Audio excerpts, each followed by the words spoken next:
إن الحمد لله نحمده ونستعينه ونستغفره ونعوذ بالله من شرور أنفسنا ومن سيئات أعمالنا من يهده الله فلا مضل له ومن يضلله فلا هادي له وأشهد أن لا إله إلا الله وحده لا شريك له وأشهد أن محمدا عبده ورسوله أما بعد فإن خير الحديث كتاب الله وخير الهدي هدي محمد صلى الله عليه وسلم وشر الأمور محدثاتها وكل محدثة بدعة وكل بدعة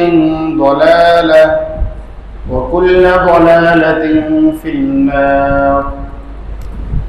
يا أيها الذين آمنوا اتقوا الله حق تقاته ولا تموتن إلا وأنتم مسلمون. يا أيها الذين آمنوا اتقوا الله وقولوا قولا سديدا يصلح لكم أعمالكم ويغفر لكم ذنوبكم ومن يطع الله ورسوله فقد فاز فوزا عظيما. وقد قال الله تبارك وتعالى في آية أخرى بعد أعوذ بالله من الشيطان الرجيم إن عدة الشهور عند الله 12 شهرا في كتاب الله يوم خلق السماوات والأرض منها 4 حرم ذلك الدين القيم. عن أبي هريرة رضي الله تعالى عنه أنه قال قال النبي صلى الله عليه وسلم أفضل الصيام بعد رمضان شهر الله المحرم وأفضل الصلاة بعد الفريضة صلاة الليل رواه مسلم. আলহামদুলিল্লাহ, প্রশংসা সেই সত্য আল্লাহ রাব্বুল আলামিনের দরবারে যে আল্লাহ রাব্বুল আলামিন আমাদেরকে এখন পর্যন্ত ফিতনা ফাসাদের সময় নিজের ঈমানকে টিকিয়ে রাখা যেখানে কষ্টকর এরকম একটা পরিস্থিতিতেও আল্লাহর প্রতি বিশ্বাস, রাসূলের প্রতি ঈমান আমার মতো অবস্থায় রেখেছেন, সেই সত্য আল্লাহ রাব্বুল আলামিনের দরবারে শুকরিয়া। সকলে বলে আলহামদুলিল্লাহ। দুরূদ ও সালাম বর্ষিত রাসূল সাল্লাল্লাহু আলাইহি ওয়াসাল্লামের প্রতি, যার প্রতি বিশ্বাস, যার প্রতি ঈমান আনা একজন মানুষকে মুমিন হিসেবে গড়ে তোলে, যার প্রতি অবিশ্বাস একজন মানুষকে কাফেরে পরিণত করে, সেই রাসূলের প্রতি দুরূদ ও সালাম বর্ষিত। সকলে বলি সাল্লাল্লাহু আলাইহি ওয়াসাল্লাম। সম্মানিত মসজিদের মুসল্লি, আজকে জুমার খুতবার আলোচনার বিষয় মুহররম মাসের গুরুত্ব, তাৎপর্য। এর পাশাপাশি যে বিষয়টি আমরা গুরুত্বের সাথে আলোচনা করার চেষ্টা করব সেটি হচ্ছে শিয়া সম্প্রদায়, শিয়া মূলত কারা, এবং সর্বশেষ আমরা ফলাফল জানার চেষ্টা করব বর্তমান বিশ্বে এখন বর্তমান যে পরিস্থিতি আমরা দেখছি,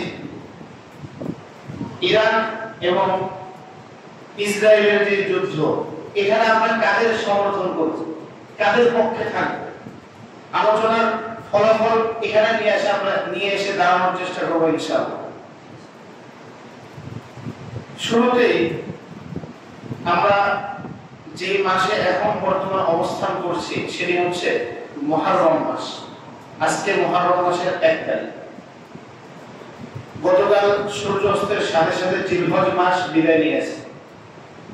মুহররম হচ্ছে আরবি মাসের প্রথম মাস বা আরবির নববর্ষ বলা হয়। নববর্ষের প্রথম মাস হচ্ছে মুহররম মাস, আরবি মাসের প্রথম মাস হচ্ছে মুহররম মাস। প্রশ্ন হচ্ছে যে আমরা এই মুহররম মাসে বা আরবি নববর্ষের প্রথম দিনে বা জিলহজ মাসের শেষ সময়ে নববর্ষ কেন উদযাপন করি না? গুরুত্বপূর্ণ পয়েন্ট। নববর্ষ উদযাপন করি না মূলত আমাদের যে কালচার, এই কালচার আমরা উদযাপন করি না মূলত আমাদেরকে পশ্চিমা সভ্যতা শিখায়নি, তাই আমরা করি না। এটা হচ্ছে আমাদের কালচারে আমরা করি না। আমি মনে বুঝাতে পারিনি কথা। আমরা 31 নাইট পালন করি, অর্থাৎ 31 ডিসেম্বর জানুয়ারির প্রথম দিন, বছরের প্রথম দিন আমরা উদযাপন করি নববর্ষ হিসেবে। কেন? কারণ পশ্চিমা অপসংস্কৃতি অসভ্য আমাদেরকে শেখায়, তাই আমরা পালন করি। আর তারা আমাদেরকে আরবি নববর্ষ শেখায় নাই, এজন্য আমরা পালন করি না। এটা হচ্ছে আমাদের কালচার, রীতি নীতি গতিবেগ অনুযায়ী আমরা পালন করি। কিন্তু মূলত আমরা আরবি নববর্ষ যদি তারা আমাদেরকে শিখায় দেয় বা শিক্ষাও দেয়, তা আমরা পালন করব। কেন? ইসলামে এটার কোনো গুরুত্ব নেই। ইসলামে এটাকে গুরুত্ব দেওয়া হয় না, বা নববর্ষ বা কোনো দিবসকে ইসলাম মূল্যায়ন করে না। যদি দিবসকে মূল্যায়ন করাই হতো, তাহলে আল্লাহ রাসূল সাল্লাল্লাহু আলাইহি ওয়াসাল্লাম থেকে জাঁকজমকপূর্ণভাবে এই মুহররম মাসের প্রথম দিনকে উদযাপন করা হতো। যদি ইসলাম কোনো দিবসকে গুরুত্বই দিত, তাহলে আল্লাহ রাসূলের জন্মের দিনটাকে জাঁকজমকপূর্ণভাবে সাহাবায়ে কেরাম পালন করত। ইসলাম যদি কোনো দিবসকে গুরুত্বই দিত, তাহলে মৃত্যুবার্ষিকী আল্লাহ রাসূল পৃথিবীতে শ্রেষ্ঠ মানুষ, তার মৃত্যুবার্ষিকী ইসলাম গুরুত্ব দিত। অথচ ইসলাম এগুলোকে কোনোটাই গুরুত্ব দেয় না, কোনো গুরুত্বই নেই এখানে। একজন মানুষ জন্মিলে তাকে গুরুত্ব দিতে হবে, মারা গেলেই তার দিবস পালন করতে হবে, এরকমটা ইসলাম কখনো বলে না। এটা দুইটা কারণে নিন্দনীয় বা খারাপ।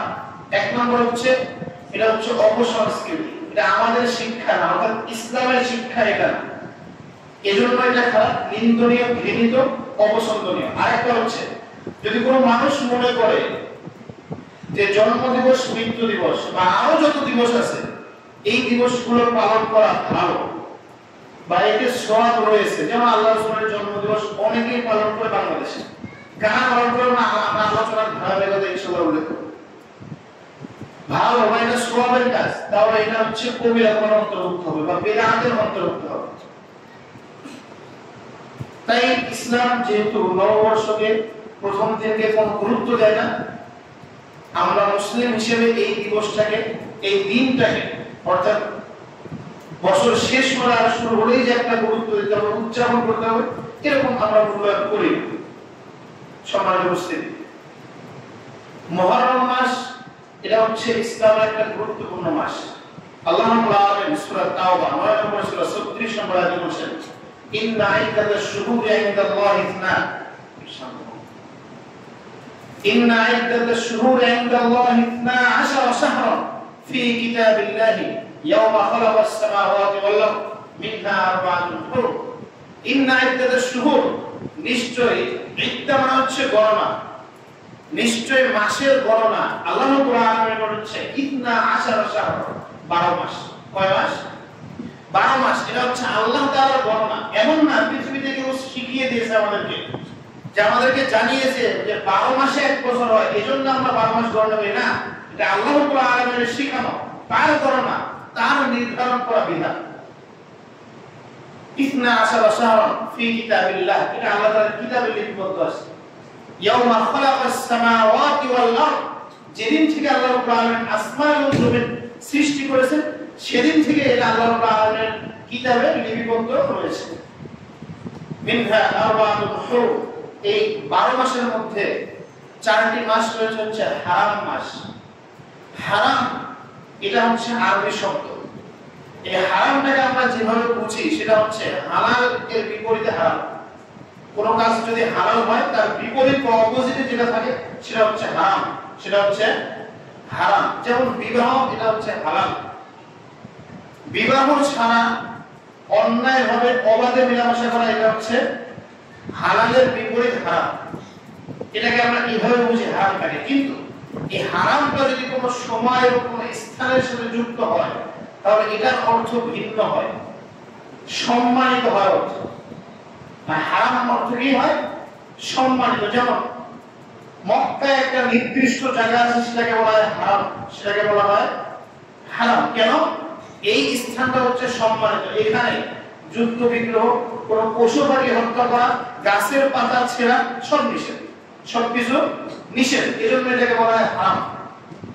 তারপরে আমরা যারা হজ করি এবং উমরা করেছি বা করে, তারা দেখবেন ইহরাম বাঁধে। ইহরাম বাঁধে। ইহরাম কোথা থেকে আসলো শব্দটা? হারাম থেকে।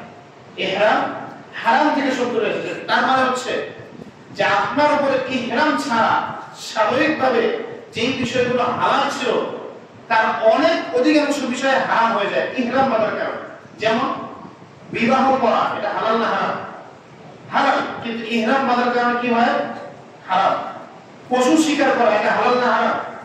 হালাল, ইহরাম বাঁধার কারণে কি হয়ে যায়? হারাম। ঠিক মাসের সাথে যখন হারাম শব্দটা ব্যবহৃত হয় তখন এটার গুরুত্ব অত্যন্ত বেড়ে যায়। এটা হচ্ছে সম্মানিত একটা মাস, এই মাসে যুদ্ধ বিগ্রহ করা নিষেধ। আল্লাহ রাসূল সাল্লাল্লাহু আলাইহি ওয়াসাল্লাম বলেছেন, সহিহ মুসলিম হাদিস নাম্বার 1163, আবু হুরায়রা রাদিয়াল্লাহু তাআলা থেকে বর্ণিত, তিনি বলেন রাসূল সাল্লাল্লাহু আলাইহি ওয়াসাল্লাম বলেছেন, আফদালুস সিয়াম বা'দা রমাদান শাহরুল্লাহিল মুহাররম। আল্লাহ রাব্বুল আলামিনের নিকট সিয়াম বা রোজা সবচেয়ে গুরুত্বপূর্ণ যে সিয়ামটা বা রোজাটা রমাদানের পরে, রমাদানের সিয়ামের পরে সবচেয়ে গুরুত্বপূর্ণ যে রোজাটা সেটা হচ্ছে শাহরুল্লাহিল মুহাররম, আল্লাহ রাব্বুল আলামিনের মাস, তা হচ্ছে মুহররম মাসের সিয়াম। আল্লাহ তাআলার মাস মুহররম মাসের সিয়াম। ওয়া আফদালুস সালাতি বা'দাল ফরিযা, এবং নামাজের মধ্যে সবচেয়ে গুরুত্বপূর্ণ যে নামাজটা সালাতটা ফরজ নামাজের পরে সেটা হচ্ছে সালাতুল লাইল, রাতের নামাজ।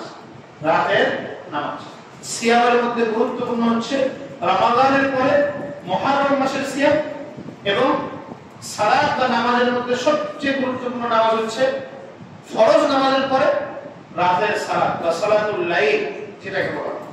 সম্মানিত উপস্থিতি, আল্লাহ রাসূল সাল্লাল্লাহু আলাইহি ওয়াসাল্লাম অত্র হাদিসে 1163 নম্বর হাদিসে সহিহ মুসলিমে বলছেন যে মুহররম হচ্ছে আল্লাহ তাআলার মাস। মুহররম হচ্ছে কার মাস?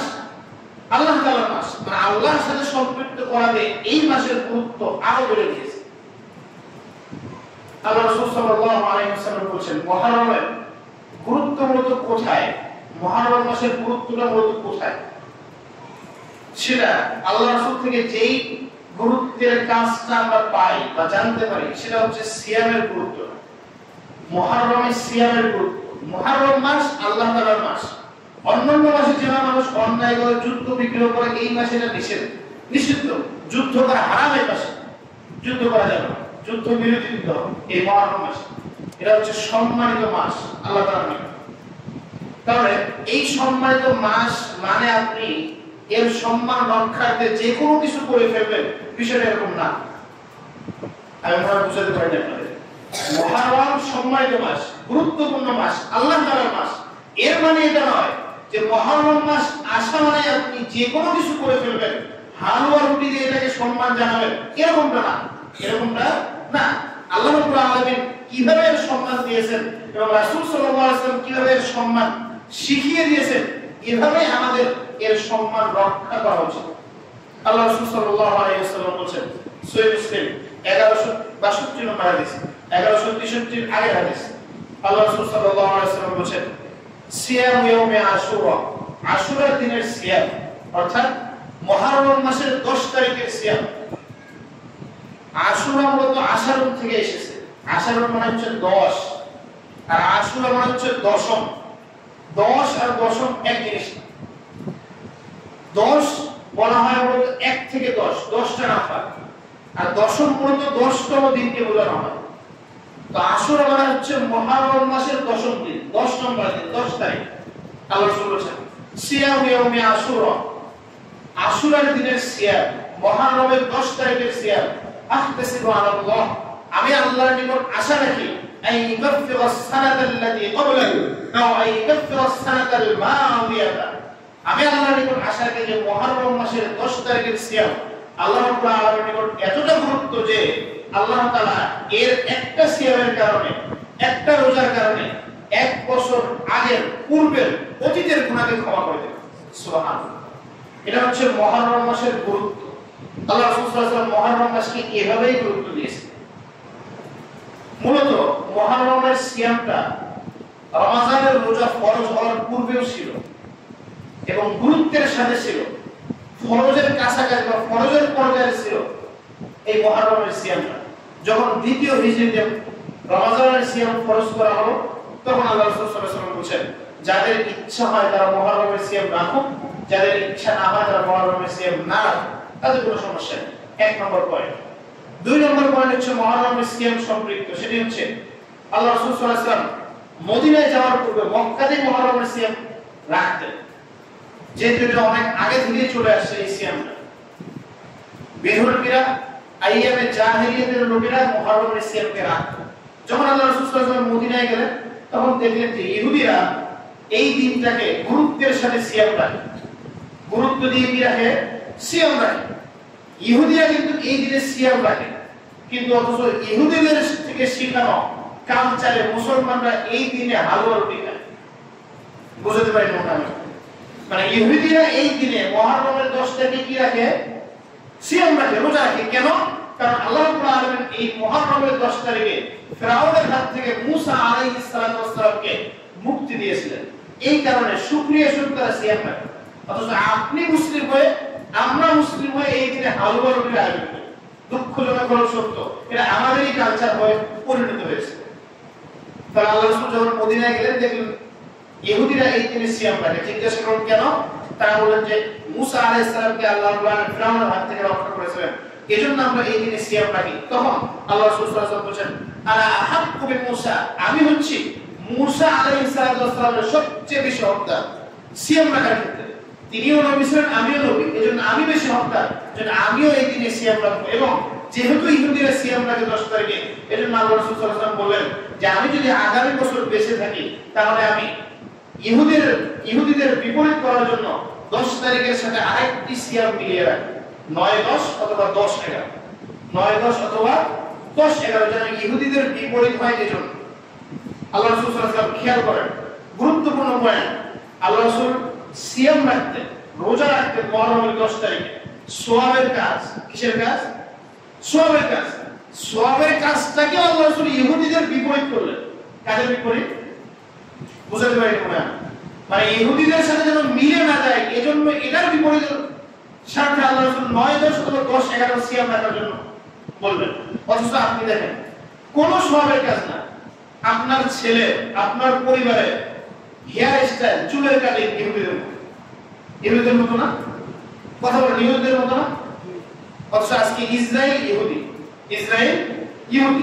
আপনার ছেলে যখন ইহুদিদের সমর্থন করে, এখন আবার এই পরিস্থিতিতে আবার ইরানের সমর্থন করে। তার চুলের স্টাইল ইহুদিদের মতো, তার পোশাক ইহুদিদের মতো, তার পোশাকে গেঞ্জিতে টি-শার্টে দেখবেন ইহুদিদের ছবি নাই? কথা মনে হয় বুঝাতে পারে, পোশাকে ইহুদিদের ছবি, কিন্তু দেখেন আবার সে এখন ইরানের সাপোর্ট করে। তাহলে ইরানের সাপোর্ট করে ইহুদিদের পোশাক করে কি হবে? বুঝাতে পারেন না। মানে সে নিজেই বুঝতে পারতেছে না যে আমি কোন দিকে যাবো, এখন ইরানের দিকে যাবো না ইহুদিদের দিকে যাবো। ইহুদিদের দিকে যাওয়া যাবে না প্রকাশ্যে, এজন্য সে ইরানের দিকে যাচ্ছে। সম্মানিত উপস্থিতি, আল্লাহ রাসূল সাল্লাল্লাহু আলাইহি ওয়াসাল্লাম সওয়াবের কাজ, ভালো কাজ, এজন্য ইহুদিদের বিরোধিতা করলেন। অথচ আপনি ভালো কাজ না, যেই কাজটা আপনার পরিবারে, আপনার অধীনস্থ ছেলে মেয়েরা করছে, একদমই ভালো না, এটাতেও ইহুদিদের বিরোধিতা করেন আপনার ছেলে। এর জবাব আল্লাহ তাআলার কাছে আপনাকে আমাকে দিতে হবে। যদি আপনার আমার অধীনস্থ এরকম কোনো মানুষ করে থাকে, অবশ্যই আল্লাহ রাব্বুল আলামিনের কাজ করায়, এর জবাব আমাদেরকে দিতে হবে। এজন্য উচিত সতর্কতা বার্তা হচ্ছে আমাদের এর থেকে ফিরে আসা উচিত। আল্লাহ পাক তৌফিক দান করুন, আল্লাহুম্মা আমিন। সম্মানিত উপস্থিতি, মুহররমের গুরুত্ব হচ্ছে সিয়ামের মাধ্যমে এই মুহররমের গুরুত্ব দেওয়া, এটাকে উদযাপন করা, এটাই হচ্ছে এর বিশেষ মূল এবং গুরুত্বের দাবিদার। এর বাইরে মুহররমে অন্য কোনো কাজ, অন্য কোনো উদযাপন, অন্য কোনো বাড়াবাড়ি নিষেধ করা যাবে না। যদি সওয়াবের আশা কেউ করে, তাহলে এটা হারাম হবে। কেউ যদি কুসংস্কার হিসেবে করে, তাহলে এটা গুনাহের কাজ বলে বিবেচিত হবে। আল্লাহ তাআলা আমাদেরকে অন্যান্য যে কাজগুলো মুহররমে আমরা করে থাকি, সেগুলো থেকে বিরত থাকার তৌফিক দান করুন, আল্লাহুম্মা আমিন। সম্মানিত উপস্থিতি, আলোচনার দ্বিতীয় অংশ, শিয়া সম্প্রদায়। মুহররমের সাথে শিয়াদের একটা গুরুত্ব আছে, একটা সম্পর্ক আছে। আবার দেখেন এখন বর্তমান পরিস্থিতিতে শিয়াদের সম্পর্কে জানা এটা অত্যন্ত গুরুত্বপূর্ণ দাবি, গুরুত্বের দাবি রাখে। বৈশ্বিক যে পরিস্থিতি, বিশ্বের যে পরিস্থিতি, যে যুদ্ধ এখন চলছে, সেটা আমরা দেখতে পাচ্ছি যে শিয়া, ইরান এবং ইসরায়েল, এই ক্ষেত্রে শিয়াদের সম্পর্কে জানা অত্যন্ত জরুরি। এবং আমরা কোন দিকে যাব, আমাদের কাকে আমরা সাপোর্ট করবো, এটাও জানা অত্যন্ত জরুরি। এই জন্য শিয়াদের সম্পর্কে আগে জানা জরুরি। শিয়া বলতে কাদেরকে বলা হয়? শিয়া এটা হচ্ছে আরবি শব্দ। আল্লাহ তাআলা পবিত্র কোরআনে একাধিক জায়গায় শিয়া শব্দটা বলেছেন, তবে একটা জায়গায় আল্লাহ তাআলা শিয়াকে ভালো অর্থে ব্যবহার করেছেন, বাকিগুলা অন্যায় বা খারাপ অর্থে ব্যবহার করেছেন। শিয়া শব্দটা, শিয়া শব্দের শাব্দিক অর্থ হচ্ছে দল, উপদল, শাখা, গোত্র ইত্যাদি। এটাকে বলা হয় শিয়া আরবিতে। শিয়া শিয়া মূলত একটা গোত্র বা একটা গোষ্ঠীকে বিশেষভাবে বোঝানোর জন্য এই শব্দটা ব্যবহার করা হয়। শিয়া কারা? শিয়া মূলত যারা মনে করে, যারা বিশ্বাস করে, যাদের ধারণা, যাদের চিন্তা এটা যে ইসলামে আলী রাদিয়াল্লাহু তাআলা আনহু হচ্ছেন খিলাফতের দাবিদার, রাসূল সাল্লাল্লাহু আলাইহি ওয়াসাল্লাম করা হচ্ছে আলী রাদিয়াল্লাহু তাআলার শ্রেষ্ঠ ব্যক্তি, এদেরকে বলা হয় শিয়া বা শিয়াতুল আলী। আলী রাদিয়াল্লাহু তাআলার দল বা আলীকে নিয়ে যারা বাড়াবাড়ি করে, আলী রাদিয়াল্লাহু তাআলা আনহুকে নিয়ে যারা বাড়াবাড়ি করে, অতিরঞ্জন করে, এদেরকে ইসলামের শিয়া বলা হয়। সহজ পরিভাষায় এরা হচ্ছে ইসলামের শিয়া। এই শিয়া আল্লাহ রাসূল সাল্লাল্লাহু আলাইহি ওয়াসাল্লামের জামানার পরপরই শুরু হয়েছে, একদম ইসলামের প্রাথমিক যুগে। শিয়া এবং খারেজি এই দুটো দল। তো শিয়া হচ্ছে আলী রাদিয়াল্লাহু তাআলা আনহুকে নিয়ে যারা বাড়াবাড়ি করে, এদেরকে বলা হয় শিয়া। শিয়ার আবার অনেক দল এবং উপদল আছে, বিভিন্ন সময় তারা বিভিন্ন দল এবং উপদলে ছড়িয়ে গেছে। তাদের মধ্যে বিখ্যাত এবং বড় বড় তিনটা দল। এক হচ্ছে ইমামিয়া বা ইসনা আশারিয়া, যাদেরকে বলা হয়, অর্থাৎ যারা 12 ইমামে বিশ্বাসী বা যাদেরকে ইমামই বলা হয়, 12 ইমামে যারা বিশ্বাসী, তারা হচ্ছে একটা দল। সবচেয়ে বড় দল হচ্ছে এটা বর্তমান পৃথিবীতে। এখন বর্তমান সবচেয়ে বড় দল শিয়াদের মধ্যে হচ্ছে ইসনা আশারিয়া, অর্থাৎ যারা 12 ইমামে বিশ্বাসী। এরা হচ্ছে ইরান, ইরাক, লেবানন, আজারবাইজান, এই সমস্ত দেশের সবচেয়ে বেশি এদের ক্ষমতা, প্রভাব প্রতিপত্তি এই দেশগুলোতে সবচেয়ে বেশি। 12 ইমামে যারা বিশ্বাসী, তারা বিশ্বাস করেন পৃথিবীতে 12 জন ইমাম আসবেন। তাদের প্রথম জন হচ্ছে মুহাম্মদ সাল্লাল্লাহু আলাইহি ওয়াসাল্লাম এবং সর্বশেষ হচ্ছে ইমাম মাহদী। ইমাম মাহদী পৃথিবীতে জন্ম হয়েছে, তিনি ছোটবেলায় জন্মের পরে ছোট থাকতে হারিয়ে গিয়েছেন। তিনি আবার কিয়ামতের পূর্বে আসবেন। তিনি হচ্ছেন ইমামদের, এই 12 ইমামে বিশ্বাসীদের 12 নম্বর ইমাম। এবং আলী রাদিয়াল্লাহু তাআলা আনহু মেঘমালার উপর থেকে তাদেরকে স্বীকৃতি দিবেন যে ইনি হচ্ছে ইমাম, ইমাম মাহদী, ইনি হচ্ছে 12তম ইমাম, এরা তোমরা অনুসরণ করো। এরা হচ্ছে 12 ইমামে বিশ্বাসী যারা, তাদের বিশ্বাস 12 ইমামে তাদেরকে বলা হয়। এরা হচ্ছে সবচেয়ে বড় দল পৃথিবীতে। দ্বিতীয় 2 নম্বরে যে দলটি, 2 নম্বরে যে গ্রুপ, তারা হচ্ছে ইসমাইলিয়া। ইসমাইলিয়া, ইসমাইলকে তারা ইমাম মনে করে, তারা একটা দল বা গ্রুপ তৈরি হয়েছে, তাদেরকে বলা হয় ইসমাইলিয়া। এটার প্রভাব ক্ষমতা খুব কম। 2 নম্বর গ্রুপ। 3 নম্বর হচ্ছে যায়েদিয়া। যায়েদিয়া যারা, অর্থাৎ যায়েদ আলী রাদিয়াল্লাহু তাআলার নাতি হিসেবে গণনা করা হয়। এই যায়েদকে নিয়ে যারা মনে করে যে ইনি হচ্ছে ইমাম হওয়ার যোগ্য, একে নিয়ে, এনাকে নিয়ে গ্রুপ তৈরি হয়ে, এনাকে নিয়ে একটা দল তৈরি হয়েছে, এরা হচ্ছে যায়েদিয়া। অর্থাৎ যায়েদ, এনাকে নিয়ে যারা দল বা মত বিশ্বাস করে, এদেরকে বলা হয় যায়েদিয়া। এগুলো তো 3টা দল পৃথিবীতে সর্ববৃহৎ এখন বর্তমান। এছাড়া আরো অনেক দল এবং উপদলে শিয়ারা বিভক্ত। তার মধ্যে একটা হচ্ছে যে আলাবি দল। আলাবি দল যারা মূলত মনে করে শিয়াদের মধ্যে যে আলী রাদিয়াল্লাহু তাআলা হচ্ছে ইলাহ বা আল্লাহ, এরা হচ্ছে, এদেরকে বলা হয় আলাবি। এদেরকে কি বলা হয়?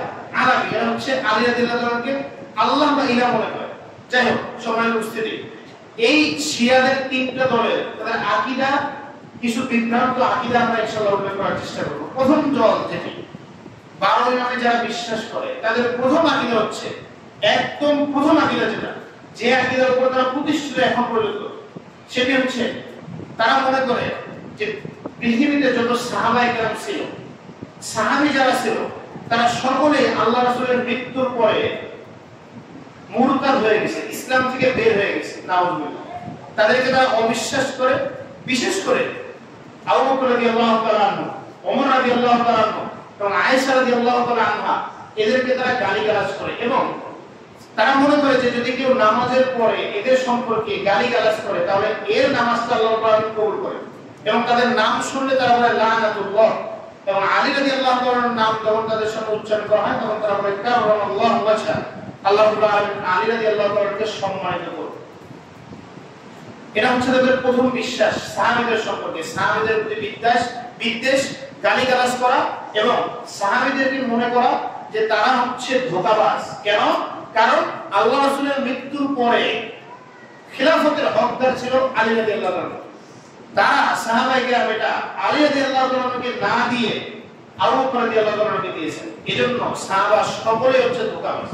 কিছু কয়েকজন সাহাবীকে তারা বাদ দিয়ে আরেকটা গুরুত্বপূর্ণ বিষয় সেটা হচ্ছে যে শিয়ারা মনে করেন, এই 12 ইমামে যারা বিশ্বাসী তারা মনে করেন যে আহলে বাইত শুধুমাত্র 5 জন ব্যক্তি। আহলে বাইত কয়জন? 5 জন।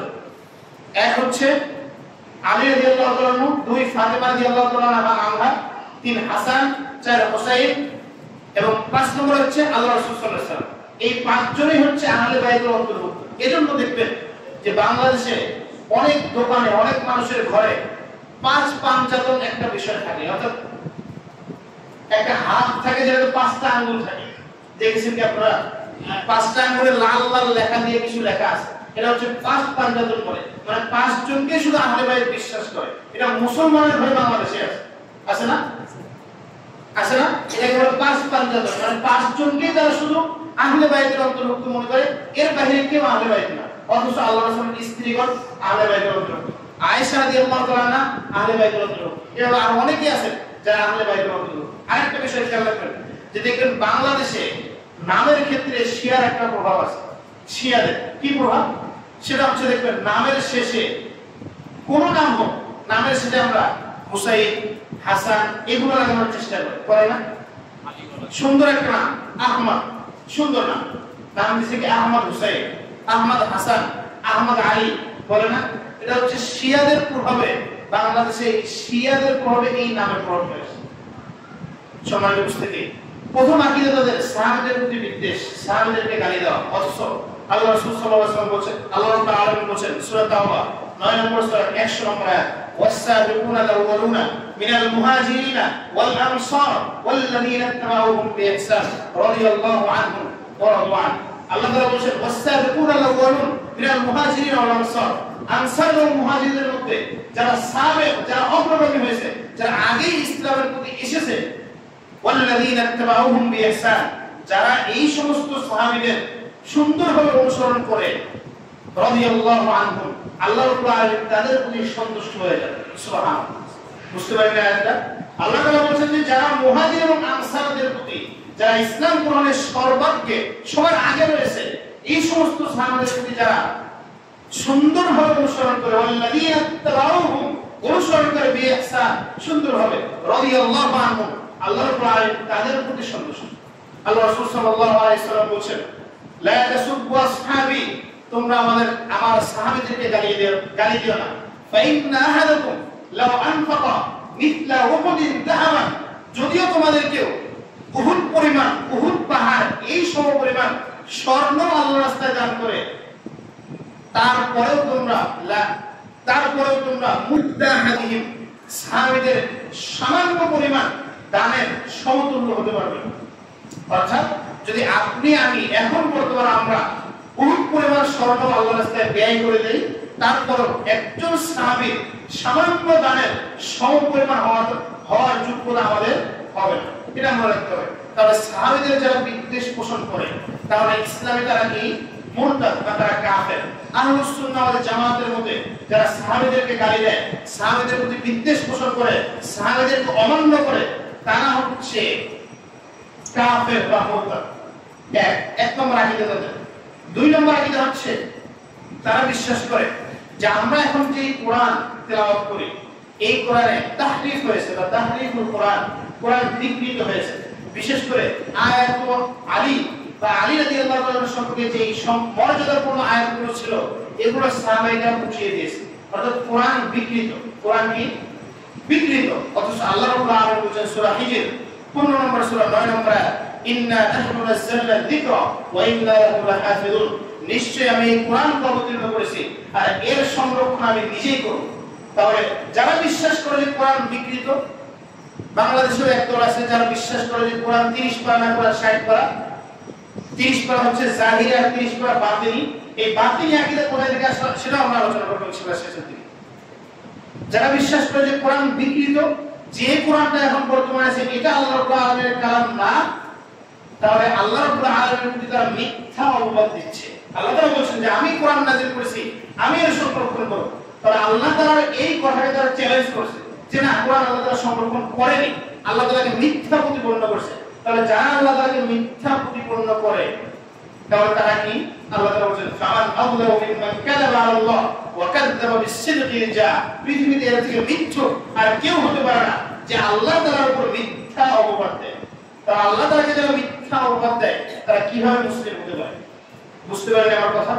আল্লাহ তাআলার উপর যারা মিথ্যা প্রতিপন্ন করে তারা কিভাবে মুসলিম হতে পারে? 2 নম্বর পয়েন্ট।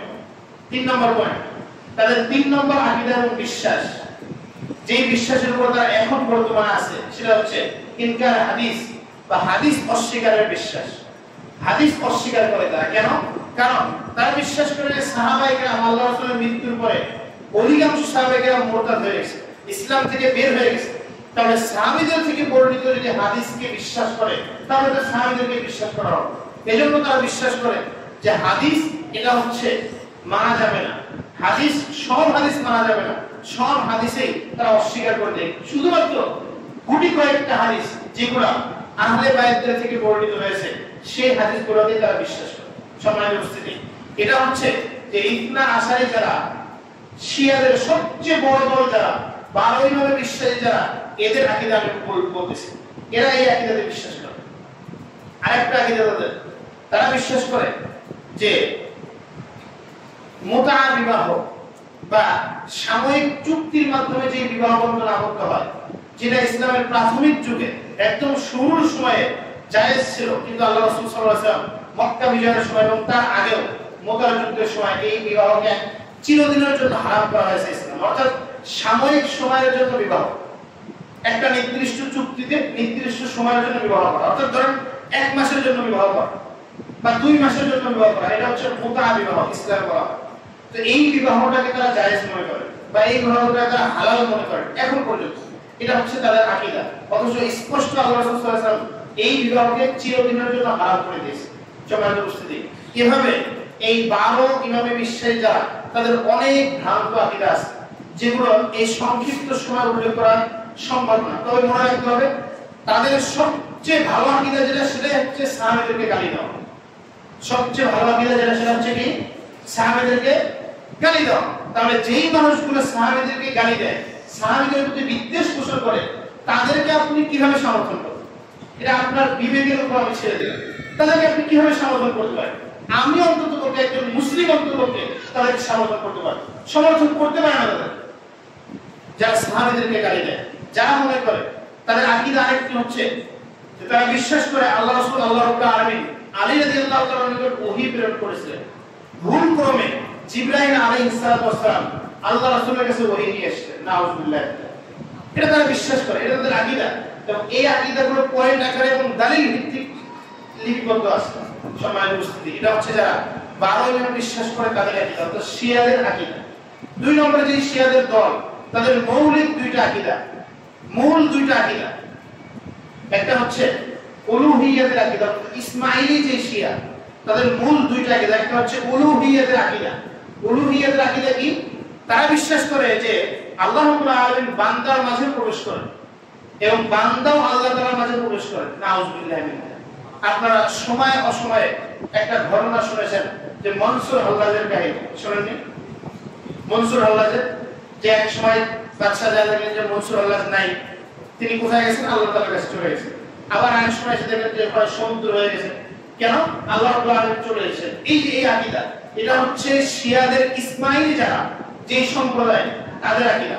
তারা বিশ্বাস করে যে বান্দা মানুষ আল্লাহ তাআলার মাঝে প্রবেশ করতে পারে এবং আল্লাহ তাআলাও বান্দার মাঝে প্রবেশ করতে পারে। এটা হচ্ছে উলুহিয়াতের আকীদা। এটা হচ্ছে শিরকি আকীদা, বিভ্রান্ত আকীদা, ইসলাম থেকে বের হওয়া বা কুফরের অন্যতম আকীদা। একজন মানুষ যদি বিশ্বাস করে আল্লাহ বান্দা আল্লাহ হতে পারে, বান্দা আল্লাহ হতে পারে, মানুষ আল্লাহ হতে পারে, তাহলে অবশ্যই সে কুফরিতে লিপ্ত হবে, অবশ্যই সে কুফরিতে লিপ্ত হবে। এটা হচ্ছে তাদের প্রথম এবং প্রধান আকীদা। দ্বিতীয় তাদের আকীদা ইসমাইলি যে শিয়া, তাদের দ্বিতীয় আকীদা হচ্ছে বাতিনি আকীদা। বাতিনি আকীদা, তারা বাতিনি আকীদাতে বিশ্বাস করে। যেমন আমাদের সমাজে অনেক মানুষ আছে দেখবেন যে বাতিনি আকীদায় বিশ্বাস করে। পীর সাহেব বা পীর মুরিদের যে যারা বিশ্বাস করে তারা অনেকে বিশ্বাস করে যে বাতিনি বলতে কিছু আছে, অর্থাৎ কোরআন 60 পারা, 30 পারা জাহিরি, 30 পারা বাতিনি। বাতিনি আকীদা হচ্ছে যে এলেম কোরআন এবং সুন্নাহ বা হাদিসেই সীমাবদ্ধ নয়, বরং এর বাইরে কিছু জ্ঞান আছে যেগুলো হচ্ছে বাতিনি ভাবে আসে। যেগুলো কিভাবে আসে? বাতিনি ভাবে আসে, যেগুলো ইলহামের মাধ্যমে আসে, সিনা ওসিনার মাধ্যমে আসে। এটা তারা বিশ্বাস করে। এটা হচ্ছে ইসমাইলি শিয়ার 2 নম্বর আকীদা। সম্মানিত উপস্থিতি, শিয়াদের এরকম আরো বিভ্রান্তকর কিছু আকীদা আছে। একটা পরিভাষা আমি আপনাদেরকে বোঝাই, সেটা হচ্ছে শিয়া এবং সুন্নি। শিয়া এবং সুন্নি এটা হচ্ছে বিশ্বে, সারা বিশ্বে শিয়া এবং সুন্নি একভাবে পরিভাষা বোঝানো হয়, আর বাংলাদেশে এসে এই দুইটা পরিভাষা আহত এবং নিহত হয়ে গেছে। বুঝতে পারেননি? মানে সারা বিশ্বে বোঝানো হয় যে শিয়া যারা আলী রাদিয়াল্লাহু তাআলার প্রতি বিশেষ আকর্ষণ রাখে, বিশেষভাবে তাকে গুরুত্ব দেয়, তারা হচ্ছে শিয়া। ইরাক, ইরান, লেবানন, আজারবাইজান ইত্যাদি দেশগুলোতে যাদের অবস্থান, এরা হচ্ছে শিয়া। আর সুন্নি কারা? সুন্নি হচ্ছে যারা তাওহীদপন্থী, কোরআন এবং সুন্নাহকে বিশেষভাবে মানে, তারা হচ্ছে সুন্নি। তারা হচ্ছে সুন্নি। কিন্তু বাংলাদেশের প্রেক্ষাপটে, বাংলাদেশের অবস্থানে সুন্নি কিন্তু এরা না। সুন্নিরা বাংলাদেশের সুন্নিদের জন্য বিশেষ পরিভাষা আছে না? বাংলাদেশের সুন্নি তার বিপরীত হচ্ছে ওয়াহাবি। বিপরীতে কি? ওয়াহাবি। সুন্নি কাদেরকে বলা হয়? সুন্নি বলা হয় যারা মাজার কেন্দ্রিক এই বিশ্বাসে গড়ে ওঠে, অর্থাৎ সোজা বাংলায় যারা তাহেরি সম্প্রদায় বা এনায়েতুল্লাহ আব্বাসীর যারা গোষ্ঠী, এদেরকে বলা হয় সুন্নি বাংলাদেশ। আর এর বিপরীতে যাদেরকে বলা হয় হচ্ছে ওয়াহাবি। ওয়াহাবি কেন? মুহাম্মদ বিন আব্দুল ওয়াহ্হাব নামে তার যে আকীদা বা তার যে বিশ্বাসে যারা গড়ে ওঠে তাদেরকে বলা হয় ওয়াহাবি। তাদেরকে কি বলা হয়? ওয়াহাবি। কিন্তু বহির্বিশ্বে, গোটা বিশ্বে এই ওয়াহাবি সুন্নির আরেক পরিভাষা। শিয়া এবং সুন্নি এই দুটো হচ্ছে সবচেয়ে বড় পরিভাষা। শিয়া হচ্ছে যারা শিয়া আলী রাদিয়াল্লাহু আনহু নিয়ে বিভ্রান্তকর আকীদা তৈরি করে, আলী রাদিয়াল্লাহু আনহু বিশেষ ভালোবাসা দেখায়, এরা হচ্ছে শিয়া। আর সুন্নি হচ্ছে এর বিপরীতে যারা আহলুস সুন্নাহ ওয়াল জামাত, এদেরকে বলা হয় সুন্নি। এদেরকে বলা হয় সুন্নি। কিন্তু বাংলাদেশের প্রেক্ষাপটে এদেরকে সুন্নি বলা হয় যারা মাজার কেন্দ্রিক, যাদের ইবাদত, যারা মনে করে যে মাজার কেন্দ্রিকই শুধু ইবাদত, বিশেষভাবে এটাকে গুরুত্ব দেয়, তারা হচ্ছে বাংলাদেশের প্রেক্ষাপটে সুন্নি। বাংলাদেশে আরো দল উপদল আছে যেগুলো চিশতিয়া, নকশবন্দিয়া, এরকম আরো অনেক দল আছে যেগুলো নিজেদের পরিভাষায় এরা তৈরি করে নিয়েছে। সম্মানিত উপস্থিতি, মূলত শিয়া এবং সুন্নি, শিয়ারা হচ্ছে বিভ্রান্ত আর সুন্নিরা হচ্ছে আহলুস সুন্নাহ ওয়াল জামাতের অন্তর্ভুক্ত। বাংলাদেশের সুন্নিদের কথা বলেন, সুন্নি মৌলিক যে পরিভাষা সেটা আমি বোঝাচ্ছি আপনাকে। অর্থাৎ সুন্নিরা কাদেরকে বোঝানো হয়? আহলুস সুন্নাহ ওয়াল জামাত। আহলুস সুন্নাহ কারা? আহলুস সুন্নাহ মানে হচ্ছে, আহল মানে হচ্ছে দল, আহল মানে হচ্ছে একটা গোষ্ঠী, আর সুন্নাহ মানে হচ্ছে যারা সুন্নতের অনুসরণ করে, আল্লাহ এবং আল্লাহর রাসূলের যারা অনুসরণ করে। জামাত মানে হচ্ছে যারা সাহাবীদের অনুসরণে গড়ে ওঠে, তাদেরকে বলা হয় আহলুস সুন্নাহ ওয়াল জামাত। যারাই হকপন্থী পৃথিবীতে, যারাই হকপন্থী যে কোনো স্থানে, তাদেরকে বলা হয় আহলুস সুন্নাহ ওয়াল জামাত। এটা হচ্ছে বিশুদ্ধ আকীদা যে শিয়া একদিকে, আহলুস সুন্নাহ একদিকে। এজন্য গোটা বিশ্বে দেখবেন যেখানেই আলোচনা করা হোক, বিশেষ করে বিশ্বের যে মিডিয়াগুলো আছে তারা যখন প্রচার করে মুসলিমদেরকে নিয়ে, তখন কিন্তু দেখবেন শিয়া মুসলিম এবং সুন্নি মুসলিম আকারে উল্লেখ করে। শিয়া মুসলিম এবং সুন্নি মুসলিম, শিয়া এবং ওয়াহাবি এভাবে কিন্তু উল্লেখ করে, শিয়া এবং সুন্নি মুসলিম আকারে উল্লেখ করে। কারণ সুন্নি হচ্ছে গোটা বিশ্বে যারা আহলুস সুন্নাহ ওয়াল জামাত, এদেরকে বোঝানো হয়। কিন্তু বাংলাদেশের প্রেক্ষাপটে যদি আপনি সুন্নি বোঝেন যে আহলুস সুন্নাহ ওয়াল জামাত, তাহলে আপনি ভুলের মধ্যে আসেন। তাহলে আপনি কিসের মধ্যে আসেন? ভুলের মধ্যে। বাংলাদেশের সুন্নির জন্য বিশেষ পরিভাষা আছে, বিশেষ পরিভাষা আছে। এজন্য এই পরিভাষাগুলোকে এলোমেলো করে দিবেন, পরিভাষাগুলো বোঝার চেষ্টা করবেন যে মূলত সুন্নি কার।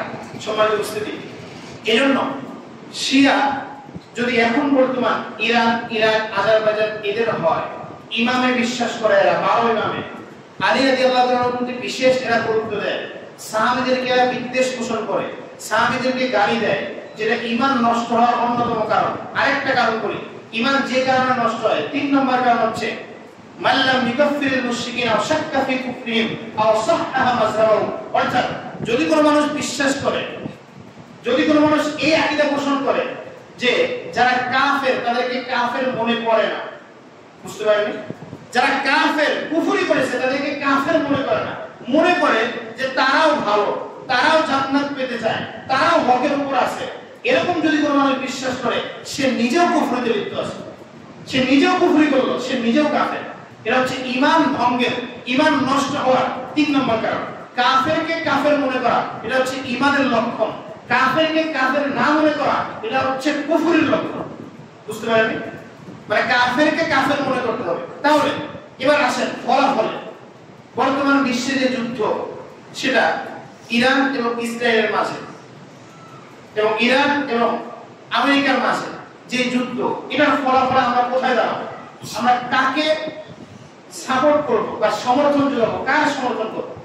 এখন আসেন, একদম হচ্ছে ইহুদি, একটা হচ্ছে ইহুদি ইসরায়েল, যাদের সম্পর্কে আল্লাহ তাআলা সূরা ফাতিহা একাধিক জায়গায় বলেছেন গায়রিল মাগদুবি আলাইহিম ওয়াদ-দাল্লিন, তারা হচ্ছে ভ্রষ্ট, তারা হচ্ছে লানতপ্রাপ্ত, তাদেরকে আল্লাহ তাআলা লানত করে এবং আপনিও প্রতিনিয়ত তাদেরকে লানত করে। সূরা ফাতিহাতে দোয়া করেন আপনি, করেন না? এদল বা দ্বিতীয় যে দল, সেটা হচ্ছে মুসলিমদের দল, শিয়াদের বৃহৎ একটা দল, শিয়া মুসলিমদের দল। তাহলে শিয়াদেরকে মুসলিম হিসেবে আমরা তাদেরকে সমর্থন করতে পারি, এটা আমাদের দাবি বা এটা আমাদের চাহিদা হয় যে আমরা তাদেরকে সমর্থন যোগাই। কিন্তু তাদের যে আকীদা বিশ্বাস, সেই আকীদা বিশ্বাসের প্রমাণ করে, তারা যদি এরকম আকীদা লালন করে, তাহলে এটা প্রমাণ করে যে তারা মুসলিম না। তারা কি না? মুসলিম না। তারা কি না? মুসলিম না। আহলুস সুন্নাহ ওয়াল জামায়াতের কোন ইমাম, কোন নেতা, কোন মুহাদ্দিস, কোন ফকিহ তাদেরকে মুসলিম হিসেবে স্বীকৃতি দেয়নি, মুসলিম হিসেবে স্বীকৃতি দেয়নি। মনে রাখতে হবে, মান ক্বালা লিআখিহি ইয়া কাফির ফাকাদ বা'a বিআহাদুমা। যদি কোন মানুষ একজন মুসলমান, একজন মানুষ আরেকজনকে বলে সে কাফের, আর যদি সে কাফের না হয়, তাহলে যে বলেছে সে নিজেই কাফের। বুঝতে পারলেন? মানে আপনি একজনকে বললেন সে হচ্ছে কাফের, অথচ সে কাফের না, তাহলে ওই কাফেরের তুকমাটা আপনার উপরে আছে, মানে আপনি কাফের হবেন। এটা আমরা শুরু করছি সহিহ বুখারীর পর। তাহলে আবার আরেকদিকে হচ্ছে কাফেরকে কাফের না মনে করা। কাফেরকে আপনি না মনে করবেন যে সে কাফের, সেটাও সমস্যা। কাফেরকে আপনি কাফের, মানে একজনকে কাফের বলবেন, সেটাতেও সমস্যা। তাহলে এর ফলাফল কি দাঁড়ায়? আমরা কোথায় যাব? মূলত আমরা যেদিকে যাব সেটা হচ্ছে আহলুস সুন্নাহ ওয়াল জামাতের দিকে যাব, সাহাবায়ে কেরামের দিকে যাব। আল্লাহ রাসূল সাল্লাল্লাহু আলাইহি ওয়াসাল্লাম যেভাবে বলেছেন সেদিকে যাব। কি বলেছেন? আল্লাহ রাসূল সাল্লাল্লাহু আলাইহি ওয়াসাল্লাম বলেছেন যে তোমরা আমার পরে, যে ব্যক্তি যারা আমার পরে বেঁচে থাকবে, তারা দেখতে পারবে মানুষ অনেক দল উপদলে বিভ্রান্ত হবে, অনেক দল, অনেক মতাদর্শ, অনেক আদর্শ মানুষ বিভ্রান্ত হবে। তোমাদের উপর আবশ্যক হচ্ছে ফালাইকুম বিসুন্নতি, আমার সুন্নাত, আমার রীতিনীতি, আমার আদর্শকে আঁকড়ে ধরা, ওয়া সুন্নাতিল খুলাফায়ে রাশিদিন আল মাহদিয়্যিন, সাহাবায়ে কেরামের সুন্নাতকে আঁকড়ে ধরা। খুলাফায়ে রাশিদিন যারা, তাদের সুন্নাতকে আঁকড়ে ধরা। তাহলে আপনি যদি তাদের সুন্নাত আঁকড়ে ধরেন, ইরানকে আপনার পরিত্যাগ করতে হবে। আপনি যদি আল্লাহ রাসূল সাল্লাল্লাহু আলাইহি ওয়াসাল্লামের সুন্নাহকে, আল্লাহ রাসূলের রীতিনীতি, আদর্শকে আঁকড়ে ধরেন, তাহলে ইরানকে আপনার বর্জন করতে হবে, ইরানকে আপনার ছেড়ে দিতে হবে, ইরানকে সমর্থন যোগানো যাবে না। কেন? তারা সাহাবায়ে কেরামের যে নীতি আদর্শ তার উপর প্রতিষ্ঠিত নেই। সাহাবাদেরকে গালি দেওয়া, এটা হচ্ছে তাদের আকীদা। জিবরাইল আলাইহিস সালাম ভুল করে আলী রাদিয়াল্লাহু তাআলার কাছে ওহী নিয়ে আসার কথা ছিল, আল্লাহ রাসূলের কাছে নিয়ে এসেছেন, এটা হচ্ছে তাদের আকীদা। তারা আয়েশা রাদিয়াল্লাহু তাআলার নাম শুনে লানাতুল্লাহ বলে, আল্লাহ তার উপর লানত করো, এভাবে মন্তব্য করে, এটা হচ্ছে তাদের আকীদা। আয়েশা রাদিয়াল্লাহু তাআলার যে ইফকের ঘটনা, জিনার অপবাদ দেওয়া হয়েছিল যে আয়েশা রাদিয়াল্লাহু তাআলা আনহাকে, এই ঘটনাকে তারা সত্য বলে মনে করে বিশ্বাস করে, অথচ আল্লাহ রাব্বুল আলামিন নিজেই এই ঘটনার সমাধান করে দিয়েছেন, সত্যতা প্রমাণ করে দিয়েছেন আয়েশা রাদিয়াল্লাহু তাআলা আনহা। তাহলে যারা এই বিশ্বাসে বিশ্বাস করে, আমরা মনে করি আহলুস সুন্নাহ ওয়াল জামাত এবং কোরআন এবং সুন্নাহর বিশ্বাসে আমরা মনে করি যে যারা এরকম আকীদা পোষণ করে তারা নিঃসন্দেহে কাফের, তারা নিঃসন্দেহে কাফের। এটা কোরআন এবং হাদিস বলে। সাহাবীদেরকে গালি দেওয়া কুফরি, সাহাবীদের প্রতি বিদ্বেষ পোষণ করা কুফরি। as-সাহাবাতু কুল্লুহুম উদুল। আপনি একজন সাহাবীকে যদি কলঙ্কিত করেন, একজন সাহাবীকে যদি কলঙ্কিত করেন, ইসলাম পুরোটাকে আপনি কলঙ্কিত করে ফেলবেন। এজন্য দেখবেন নাস্তিকেরা সাহাবীদেরকে নিয়ে কলঙ্কিত করে, কুৎসা হয়। কেন? যদি একজন সাহাবীকে কলঙ্কিত করতে পারে, তাহলে বাকি সব সাহাবীদেরকে আপনি অনায়াসে কলঙ্কিত করতে পারেন। আবু হুরায়রা রাদিয়াল্লাহু তাআলা তাকে যদি আপনি কলঙ্কিত করতে পারেন, তার অসংখ্য হাদিস, সবচেয়ে বেশি হাদিস বর্ণনা করেছে আবু হুরায়রা রাদিয়াল্লাহু তাআলা, তার হাদিসগুলোকে আপনি অনায়াসে বাদ দিতে পারবেন না।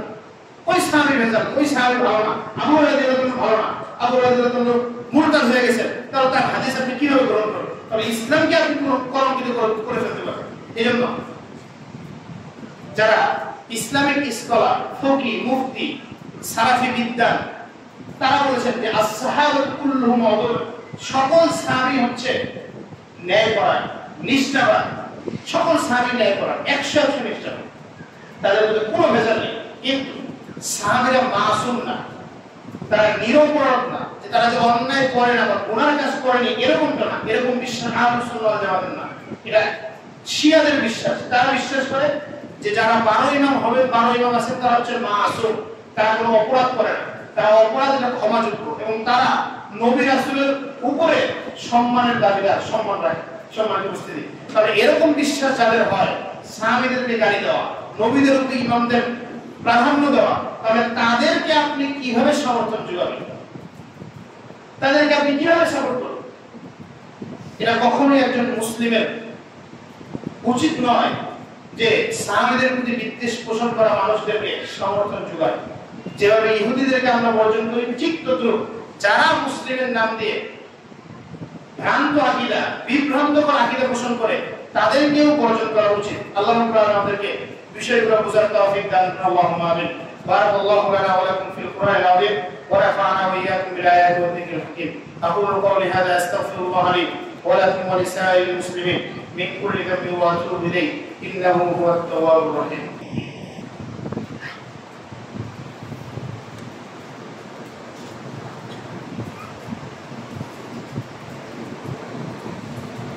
إن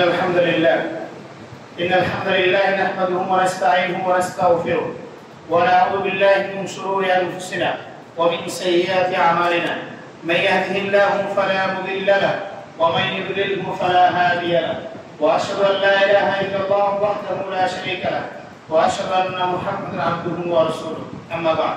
সম্মানিত উপস্থিতি, আলোচনা করতেছিলাম মুহররম মাসের গুরুত্ব এবং তাৎপর্য। তার পরবর্তী আলোচনার বিষয় ছিল শিয়াদের সম্পর্কে সামান্য ধারণা, শিয়া কারা এবং শিয়াদের ভ্রান্ত আকীদা সম্পর্কে। তো শিয়াদের আকীদা সম্পর্কে অনেক কয়েকটা আকীদা উল্লেখ করলাম, যেগুলো ভ্রান্ত এবং বিভ্রান্তকর আকীদা। শিয়াদের মৌলিক যে আকীদাগুলো ছিল, তাদের এই আকীদায় তারা বিশ্বাসী।